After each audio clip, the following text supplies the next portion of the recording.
আসসালামু আলাইকুম। আপনাদের মাঝে নিয়ে আসলাম আরেকটি নতুন গল্প।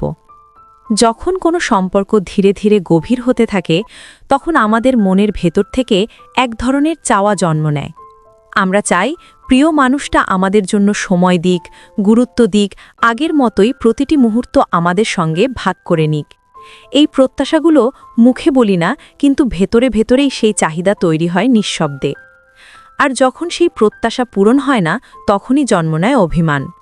ছোট ছোট উপেক্ষা, সময় না দেওয়া, বদলে যাওয়া আচরণ, সব মিলিয়ে মনটা ভারী হয়ে ওঠে। সেই অভিমান দিন দিন বাড়তে থাকে, জমে যায় কষ্টের পাহাড় হয়ে। একটা সময় সেই পাহাড় ভেঙে পড়ে অভিযোগ হয়ে প্রিয় মানুষটার দিকেই। এই অভিযোগ অভিমান বাড়তে বাড়তে একসময় মনে হয় মানুষটাকে বুঝি হারিয়ে ফেলব।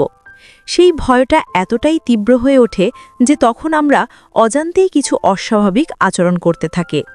হুটহাট রাগ, তুচ্ছ ব্যাপারে অভিমান, সব সময় খোঁজ নেওয়া, কারো সাথে বেশি মিশলে হিংসে হওয়া, সবকিছুর শিকড় সেই ভয় থেকে, হারিয়ে ফেলার আতঙ্ক থেকে। কিন্তু দুর্ভাগ্য এই যে প্রিয় মানুষটা সবসময় আমাদের সেই ভয়টা বোঝে না, বরং সে ধীরে ধীরে বিরক্ত হতে শুরু করে। প্রতিদিনের অভিযোগ, বারবার অভিমান, একটানা মানসিক টানাপোড়ন তাকে ক্লান্ত করে তোলে।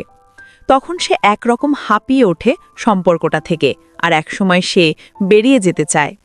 যে মানুষটাকে এত ভালোবেসে আগলে রাখতে চেয়েছি, তাকে নিয়েই একসময় সম্পর্ক বিশ্বে ওঠে। আর সম্পর্কের অপর প্রান্তে থাকা মানুষটা যখন চলে যায়, তখন আমরা ভেঙে পড়ি ভেতর থেকে। সব কিছু থাকা সত্ত্বেও ভীষণ একা হয়ে যায়। এই সত্যটা খুব নির্মম, যে যত গভীরভাবে ভালোবাসে তার কষ্টটাও হয় গভীর, আর যে গাছহারাভাবে ভালোবাসে সে কখনোই অতটা কষ্ট পায় না, কখনোই হারানোর ভয়টুকু বোঝে না।